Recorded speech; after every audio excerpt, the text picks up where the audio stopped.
Assalamualaikum warahmatullahi wabarakatuh. Welcome back to my YouTube channel. Di video kali ini saya akan membahas soal dari listrik dinamis atau listrik searah. Nah, untuk materinya itu sudah ada di video sebelumnya, jadi adik-adik silahkan lihat di kolom deskripsi karena linknya sudah saya taruh di sana. Tapi sebelum kita lanjut ke pembahasan soalnya, bagi adik-adik yang belum subscribe, silahkan diklik dulu tombolnya, kemudian jangan lupa like dan share. Terima kasih. Oke, kita langsung aja ke pembahasan soal yang pertama. Seekor ulat memiliki panjang 5 cm. Nah, panjang itu dia dilambangkan dengan L. Kemudian karena dia satuannya masih dalam cm, berarti harus kita ubah ke meter. Caranya adalah dengan dibagi 100 atau dikali 10 pangkat minus 2. Kemudian ulat tersebut bergerak searah aliran elektron pada batang kawat tembaga yang memiliki diameter 4 mm. Nah, diameter itu dilambangkan dengan D. Kemudian kita ubah ke meter juga ya, caranya dengan dibagi 1000 atau dikali 10 pangkat minus 3. Dan di sini disebutkan arusnya adalah 10 ampere. Arus itu dilambangkan dengan I. Selanjutnya adalah apabila hambatan jenis kawat 1,8 dikali 10 pangkat minus 8 ohm per meter, maka beda potensial antara kepala dan ekor ulat adalah, nah untuk hambatan jenis itu dilambangkan dengan rho. Yang ditanyakan adalah berapa V-nya. Nah, di sini kita menyelesaikannya dengan cara menggunakan rumus hukum Ohm, yaitu V sama dengan I dikali R. Nah, karena kita nggak tahu nih berapa nilai R atau hambatannya, berarti harus kita hitung dulu dengan menggunakan persamaan R sama dengan rho L per A. Karena kita nggak tahu nilai dari A, berarti harus kita hitung dulu ya. Nah, di sini kita menggunakan persamaan dari luas lingkaran, yaitu A sama dengan pi R kuadrat. Nah, karena yang ada diameter ya, sementara ya di rumus itu adalah jari-jari atau R, maka nanti R-nya ini kita ganti dengan setengah dikali D. Kemudian tinggal kita masukin aja nilainya. Yang pertama adalah I, kemudian ada rho, kemudian L, kemudian untuk V-nya sendiri di sini kita gunakan 3,14, lalu dikali dengan setengah dikali diameter ya. Diameternya adalah 4 dikali 10 pangkat minus 3. Lalu jangan lupa dikuadratkan. Nah, di sini cara menghitungnya adalah 1,8 adik-adik harus kalikan dengan 5 ya. Dimana 1,8 dikali dengan 5 hasilnya adalah 9. Nah, selanjutnya kita tinggal mengalikan 10 pangkat minus 8 dengan 10 pangkat minus 2. Nah, perlu diketahui bahwasanya pada perkalian untuk bilangan berpangkat seperti ini, maka pangkatnya harus dijumlah. Artinya, minus 8 ditambah dengan minus 2, hasilnya adalah minus 10. Nah, selanjutnya untuk 3,14 langsung aja kita tulis ulang. Kemudian di sini tinggal kita hitung ya. Setengah dikali 4 berarti 2. Nah, 2 dikali dengan 10 pangkat minus 3 lalu dikuadratkan. Nah, kemudian 2 ini kita kuadratkan, hasilnya adalah 4. Kemudian 4-nya kita kalikan dengan 3,14 sehingga diperoleh 12,56. Selanjutnya 10 pangkat minus 3 dikuadratkan berarti pangkatnya ini kita kalikan, atau minus 3 dikalikan dengan 2, hasilnya adalah minus 6. Nah, kemudian kita tinggal bagi 9 dengan 12,56, hasilnya adalah 0,72. Selanjutnya tinggal dibagi 10 pangkat minus 10 dengan 10 pangkat minus 6. Nah, kalau bilangan berpangkat dibagi, maka pangkatnya harus dikurangi. Dalam arti minus 10 dikurang dengan minus 6. Atau minus 10 ditambah dengan 6. Hasilnya adalah 10 pangkat minus 4 volt. Nah, artinya beda potensial yang terjadi antara kepala dan ekor ulat itu adalah 0,72 dikali 10 pangkat minus 4 volt. Oke, semoga paham ya. Kita lanjut ke pembahasan soal yang nomor 2. Perhatikan gambar. Tentukan nilai arus listrik yang terukur. Nah, di sini ada suatu rangkaian di mana untuk hambatannya atau resistansinya sebesar 2,5 ohm. Kemudian ini ada ampere meter, ini adalah alat untuk mengukur arus listrik. Kemudian di sini ada beda potensial ya. di mana bagian yang lebih panjang menunjukkan kutub positif dan yang lebih pendek itu dia menunjukkan kutub negatif. Nah, di sini beda potensial atau baterainya itu adalah 1,5 volt dan dia memiliki hambatan dalam sebesar 0,5 ohm.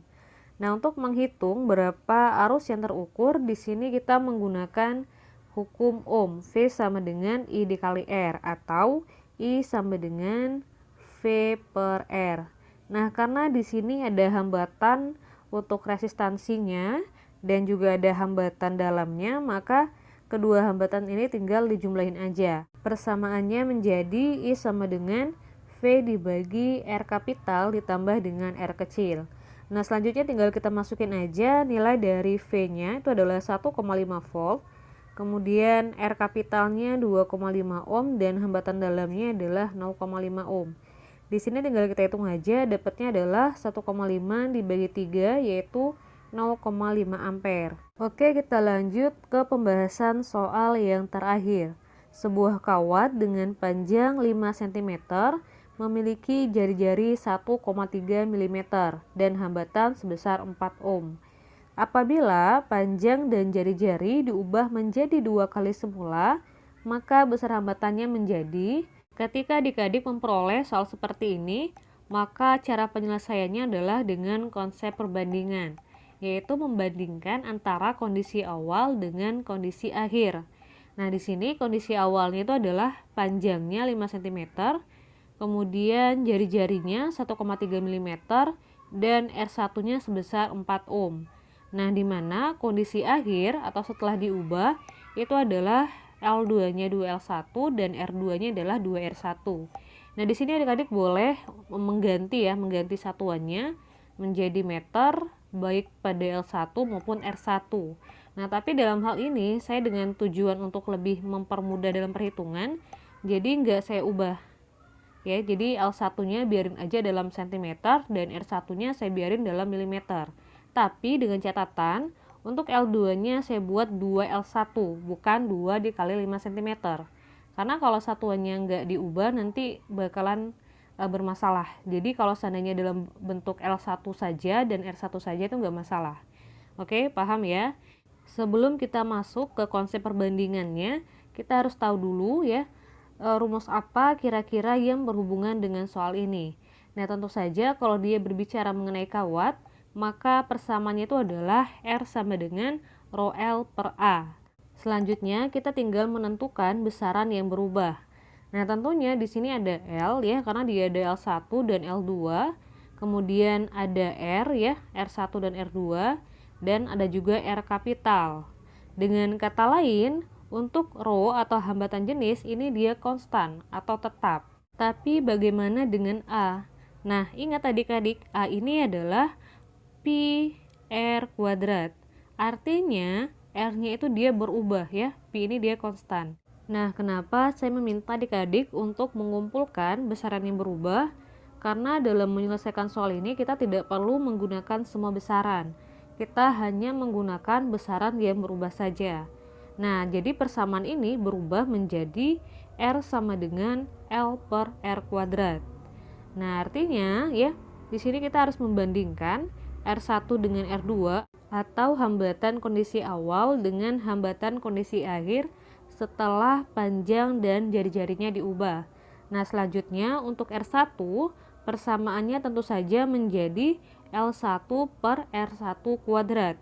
Selanjutnya kita bagi ya, ini sama-sama dibagi. Lalu R2-nya itu berarti menjadi L2 dibagi dengan R2 kuadrat. Nah, ini tinggal diselesaikan dengan cara pecahan biasa sehingga diperoleh L1 per R1 kuadrat ya dikali R2 kuadrat dibagi dengan L2. Nah, setelahnya tinggal kita kumpulin L sama L dan R sama R. Nah, karena R-nya itu dia kuadrat, kuadratnya kita keluar aja. Setelah mendapatkan persamaan seperti ini, adik-adik tinggal masukin nilainya aja. Nah, jadi kita di sini nggak masukin 5 cm ya. Kita hanya masukin dalam L1 saja. Nah, itulah yang saya maksud kenapa satuannya nggak perlu diubah ke meter semuanya. Oke, semoga paham ya. Nah, untuk L2-nya tinggal kita masukin 2L1, kemudian R2 nya berarti 2R1, dan R1 nya biarin aja dalam R1. Nah selanjutnya tinggal kita bagi aja L1 dengan L1, R1 dengan R1, sehingga diperoleh 4 dibagi 2. Nah 4 itu diperoleh dari 2 dikuadratkan. Oke ya, selanjutnya tinggal kita sederhanakan dengan cara dibagi 2 dengan 2, sehingga diperoleh 2/1 ya, 2/1. Artinya R1 ya per R2 itu adalah 2/1. Nah karena kita mau menghitung berapa R2 nya, berarti tinggal kali silang aja ya. Ini kan jadinya R1 ya per R2 sama dengan 2/1. Nah tinggal kita kali silang aja, R1 nya dikali 1 ya, kemudian R2 nya dikali 2, sehingga diperoleh 2R2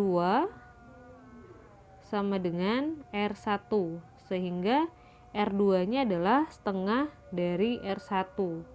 Nah perlu diketahui adik-adik bahwasanya konsep dalam penyelesaian soal ini itu bisa diaplikasikan pada materi apapun, asalkan dia mempertanyakan mengenai kondisi awal dan kondisi akhir, ataupun juga bisa perbandingan. Nah kalau dia menanyakan berapa perbandingan antara hambatan 1 dengan hambatan kedua setelah diubah, maka jawabannya adalah 4/2 atau 2/1, 2/1. Oke, semoga bisa dipahami, dan ini adalah latihan soal yang bisa adik-adik kerjakan. Terima kasih, semoga semuanya paham. Assalamualaikum warahmatullahi wabarakatuh.